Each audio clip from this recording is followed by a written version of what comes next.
Pembahasan soal UTBK Geografi 2019. Di sini ada nomor 1.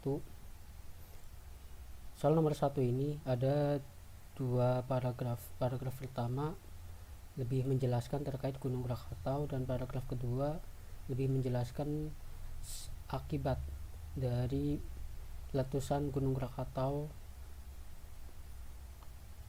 Nah, soal nomor 1 menanyakan terkait prinsip geografi. Prinsip geografi itu ada 4. Yang pertama distribusi, interrelasi, deskripsi, dan korologi.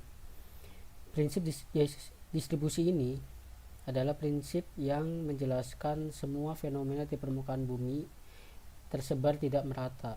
Contohnya adalah persebaran barang tambang, persebaran minyak bumi yang ada di Indonesia. Contoh yang pertama yaitu distribusi. Yang kedua adalah interrelasi. Interrelasi ini adalah hubungan yang saling berkaitan atau adanya sebab akibat.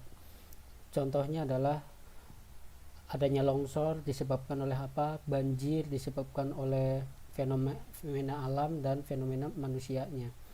Yang ketiga adalah deskripsi. Deskripsi itu menjelaskan bisa dalam bentuk angka, tabel, atau deskripsi. Dan yang terakhir adalah korologi. Gejala yang ditinjau dalam ruang beserta integrasi, interrelasi, dan interaksinya. Nah, kalau korologi ini adalah gabungan dari ketiganya, yaitu distribusi, interrelasi, dan deskripsi. Jadi gabungan ketiga prinsip geografi. Sedangkan dalam soal yang ditanyakan adalah pada paragraf pertama. Kita lihat paragraf pertama. Paragraf pertama di sini ada beberapa kata kunci. Yang pertama di sini ada kata merupakan, terletak. Gunung Krakatau merupakan bagian dari deretan gunung berapi yang terletak di Selat Sunda. Di sini menjelaskan bahwa letak dari Gunung Krakatau. Berikutnya adalah Gunung Krakatau pernah meletus hebat tahun 1883 dan memusnahkan 2/3 pulau serta menyisakan kaldera. Nah, di sini sudah jelas menyebutkan bahwa ini merupakan salah satu prinsip dari deskripsi. Kenapa? Karena di sini lebih menjelaskan tentang Gunung Krakatau atau deskripsi tentang Gunung Krakatau, mulai dari letaknya, kemudian pernah meletus hebat, dan munculnya kaldera baru yang disebut sebagai anak Krakatau. Jadi jawabannya adalah deskripsi. Berikutnya soal nomor 2. Soal nomor 2 ditanyakan tentang kaldera.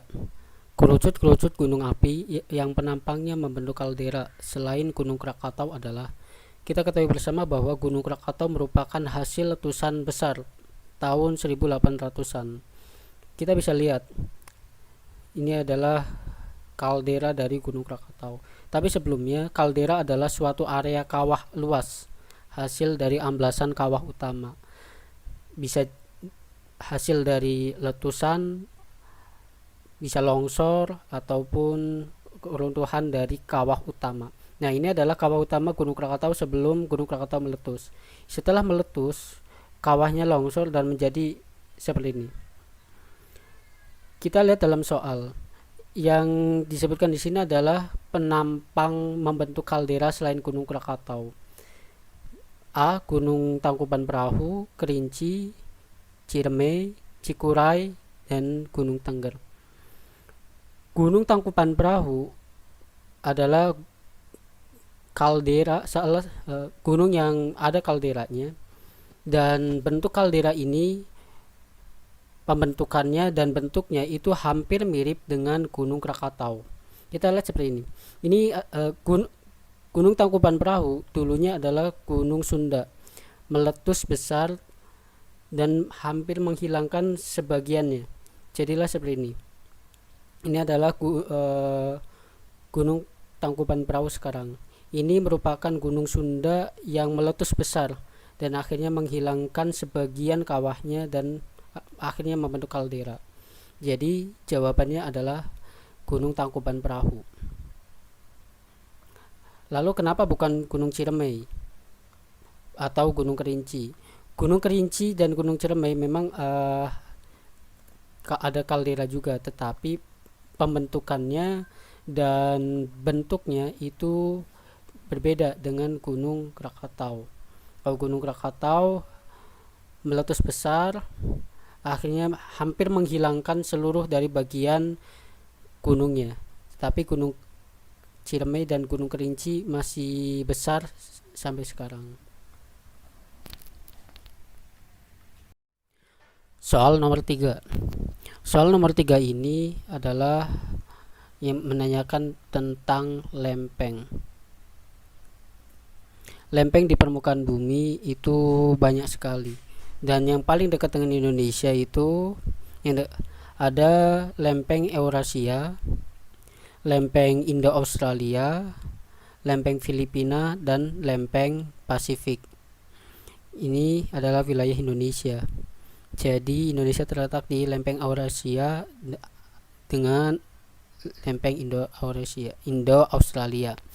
Nah, yang ditanyakan di sini adalah Gunung Anak Krakatau. Di mana letak Gunung Anak Krakatau? Gunung Anak Krakatau itu terletak di antara Pulau Sumatera dan Pulau Jawa, atau berada di Selat Sunda. Nah, antara itu berarti Gunung Anak Krakatau terletak di antara lempeng Eurasia dan lempeng Indo-Australia. Jadi jawabannya adalah E.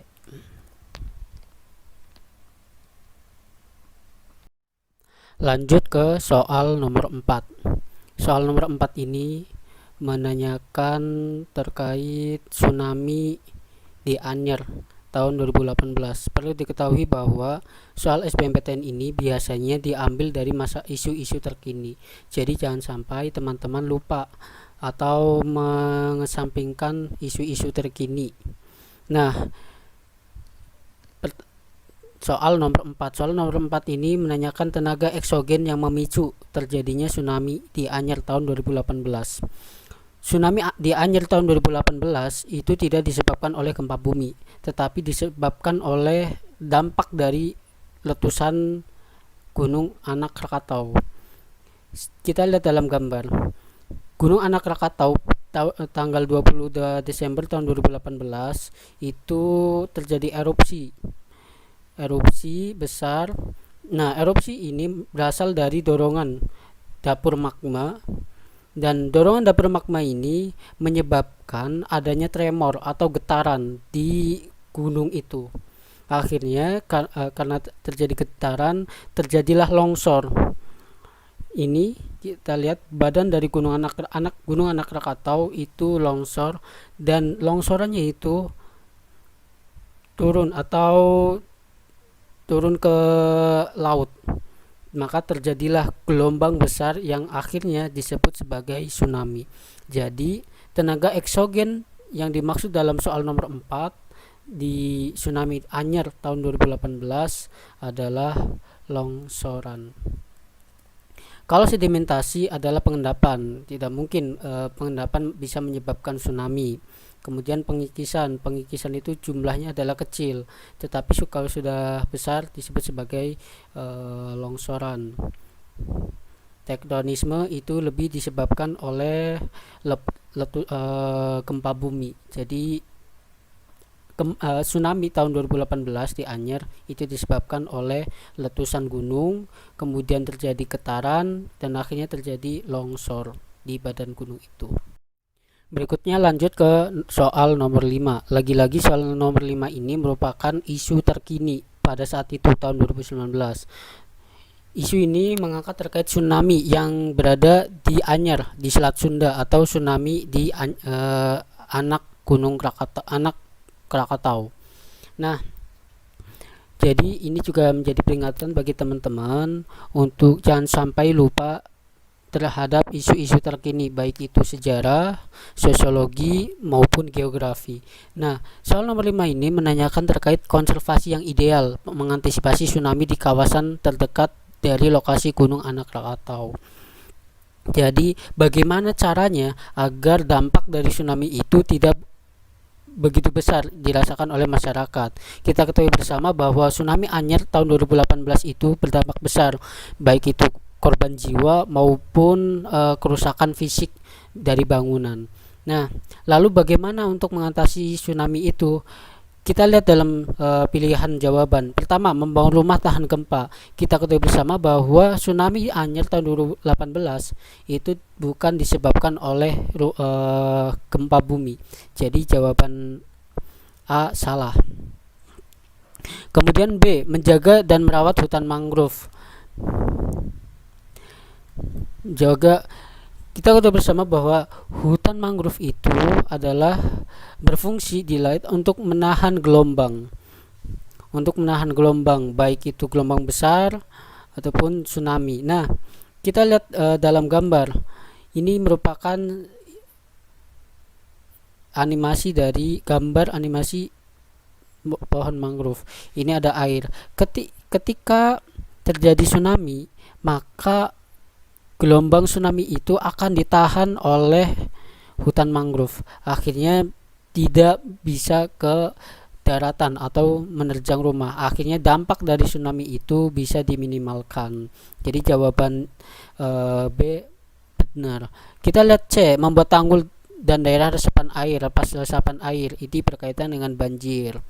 Membuat reservoir dan pembangkit listrik tenaga angin. Tidak mungkin karena angin. Reservoir itu penyerapan, jadi berhubungan dengan banjir. Kemudian mengoptimalkan peran tambak, ini berhubungan dengan perekonomian masyarakat, tidak ada hubungannya dengan tsunami yang terjadi di Anyer tahun 2018.